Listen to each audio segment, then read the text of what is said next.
Utnapishtim collected every type of animal in anticipation of the flood. But could it have really been possible to collect every type of animal and fit them all in a single craft? Or might the ark have been a metaphor for another, much more advanced and extraterrestrial form of transportation device? The ark in the Sumerian story is shaped like a cube. We now have physicists that are developing hyperdimensional physics models in which they're actually plotting out the mathematics of how these higher dimensions are constructed and what they look like. This is called a tesseract. A tesseract is a cube within a cube. So it's possible that the cube that was referred to in the original Epic of Gilgamesh could be describing a Stargate portal that used this type of hyperdimensional geometry as a way to ensure that Utnapishtim and all the animals and the people that he saved wouldn't be here on Earth at all. And that's how they were able to survive the deluge.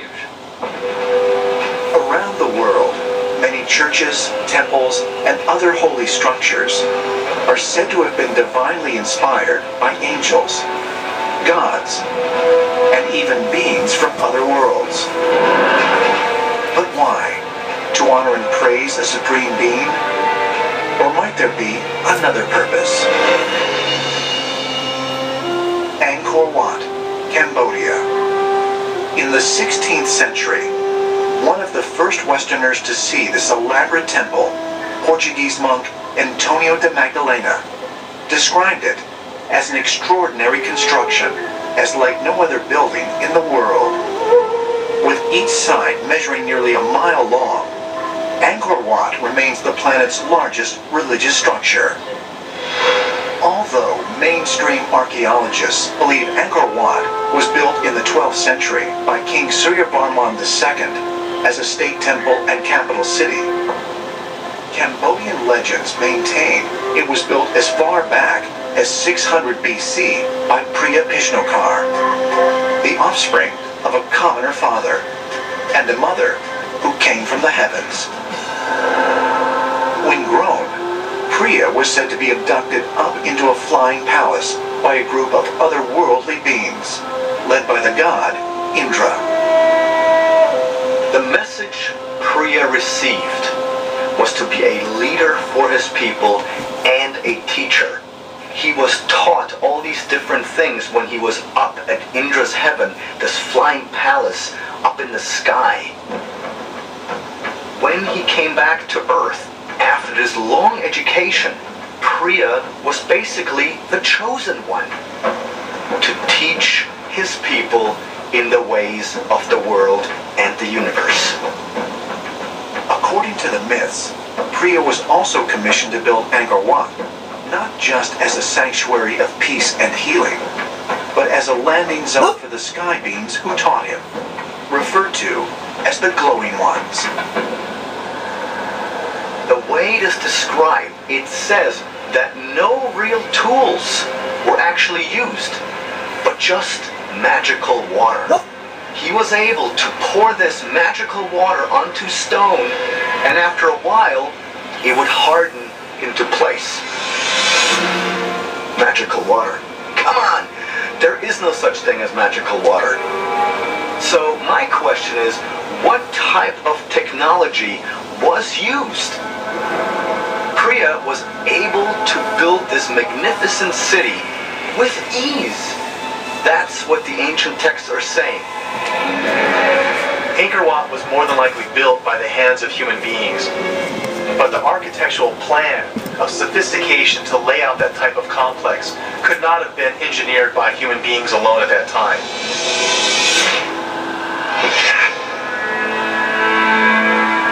6,000 miles northwest of Angkor Wat, a 15th century French girl also reportedly received a divine inspiration, not to build, but to lead men in war. Orléans, France. In 1429, the city was besieged by the English during the 100 Years' War.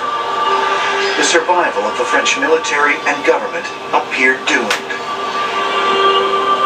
Then, 17-year-old Joan of Arc traveled to Chateau Chinon, where she persuaded the local leaders that the Saints Michael, Catherine, and Margaret had visited her and told her that her presence in Orléans would inspire the French army to break the siege.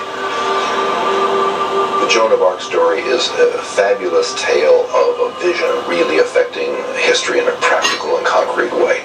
France was in bad trouble. This sensitive soul, very young girl, has the vision of saints that come to her and tell her to lead an army and free a city. She does so. She also has some prophecy from these visitations, and she's able to end a siege of a major city and make major contributions to history, all because these saints came to her in a vision. While Joan served primarily as a military figurehead, she also designed new artillery tactics and repeatedly outsmarted the more experienced English commanders. But did her mysterious visions actually come from heaven? Or might the French teenager have received, as ancient astronaut theorists suggest, a type of advanced extraterrestrial knowledge? If this is in fact what was happening, then it would lead one to conclude that the Hidden Directorate decided that the way the world would turn out if this battle had not been won in favor of the French would have been an extremely negative outcome for humanity. So, Joan of Arc was then contacted by a luminous extraterrestrial being that could have imparted that information to Joan of Arc to give her the confidence that ultimately led her military campaign to victory. If extraterrestrial beings have inspired and affected human events, then is it really, as some suggest, to help improve humanity? Or could there be another, perhaps darker and more sinister agenda?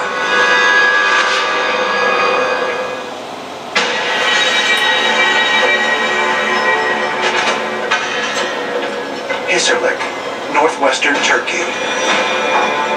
More than 3,000 years ago, this was the walled city of Troy. According to Greek mythology, Troy was the site of a horrific war between the Trojans and the